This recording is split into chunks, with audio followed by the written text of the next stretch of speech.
ಹಾಗೆ ನಾನು ತಡವಾಗಿ ಬಂದಿದ್ದಕ್ಕೆ ಕ್ಷಮೆ ಇರಲಿ. I am so sorry about that. ಬಂದಿರೋ ಎಲ್ರಿಗೂ ಟೈಮ್ ಮಾಡಿಕೊಂಡು ಥ್ಯಾಂಕ್ ಯು ಸೋ ಮಚ್. ನಮ್ಮ ರಾಘು ಶಿವಮೊಗ್ಗ ಸರ್ ತುಂಬ ಒಂದು ಒಳ್ಳೆ ಸ್ಟೋರಿನ ಕ್ರಿಯೇಟ್ ಮಾಡಿದರು. ಗುರು ಸರ್ ನಾನು ಇದರಲ್ಲಿ ಪಾತ್ರ ಮಾಡೋದಕ್ಕೆ ಅವಕಾಶ ಮಾಡಿಕೊಟ್ರು. ಇದು ಸ್ಟೋರಿ ಆಲ್ಮೋಸ್ಟ್ ಎಲ್ಲ ಕಂಪ್ಲೀಟಾಗಿ ಹೇಳೋಕ್ಕಾಗಲ್ಲ. ಇರೋದೊಂದು 44 ನಿಮಿಷ, ಅದರಲ್ಲಿ 10 ನಿಮಿಷದ ಸ್ಟೋರಿ ಆಲ್ರೆಡಿ ಅವ್ರು ರಿವೀಲ್ ಮಾಡಿಬಿಟ್ಟಿದ್ದಾರೆ. ಸೊ ಈ ಸ್ಕ್ಯಾಮ್ ಬಿಟ್ಟು ಸ್ಕ್ಯಾಮ್ ಜೊತೆಯಲ್ಲಿ ಏನಾಗುತ್ತೆ ಆ ಸ್ಟೋರಿ ಲೈನಲ್ಲಿ ನಾನಿರ್ತೀನಿ. ಬಿಕಾಸ್ ಸ್ಕ್ಯಾಮ್ ನನಗೆ ರಿಲೇಟೆಡ್ ಇರಲ್ಲ, ಬಟ್ ನನಗೆ ಸಂಬಂಧಪಟ್ಟವ್ರಿಗೆ ರಿಲೇಟೆಡ್ ಇರುತ್ತೆ.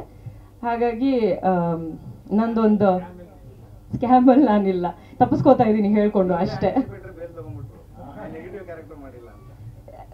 It's not about negative. ಇಲ್ಲ ಅಂದರೆ ಸ್ಕ್ಯಾಮ್ ಬಗ್ಗೆನೇ ಸ್ಟೋರಿ ಅನ್ನೋ ವಿಚಾರ ಹೇಳಿದ್ರಲ್ಲ, ಸೊ ಅದಕ್ಕೋಸ್ಕರ ಹೇಳಿದೆ.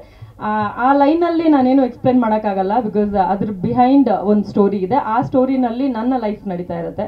ಆ್ಯಂಡ್ ಲಾಸ್ಟ್ ಟೈಮ್ ಕೂಡ ನಾನು ಹೇಳಿದ್ದೆ, ನನಗಿಂತ ಒಂದು ಸ್ವಲ್ಪ ಚಿಕ್ಕ ಹುಡುಗನ ಮೇಲೆ ಲವ್ ಆಗುತ್ತೆ ನನಗೆ.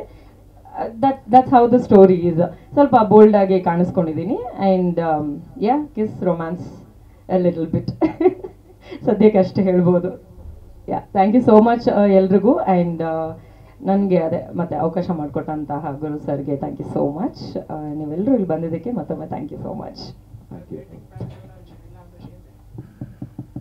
ಸರ್, ಇವಾಗ ಡೇಟಿಂಗ್ ಒಬ್ರು ಮಾಡ್ತಾ ಇದ್ದಾರೆ ಅಂತಂದ್ರೆ ಅವರ ಆಫ್ ಸ್ಕ್ರೀನ್ ಅಂದರೆ ಇವಾಗ ಡೇಟಿಂಗ್ ಆನ್ ಸ್ಕ್ರೀನ್ ಆಯಿತು ಅಂತಂದರೆ ಆಫ್ ಸ್ಕ್ರೀನಲ್ಲಿ ಒಂದು ಫ್ಯಾಮಿಲಿ ಇರುತ್ತಲ್ಲ ಸರ್, ಅವರಿಗೆ sort of that. All right.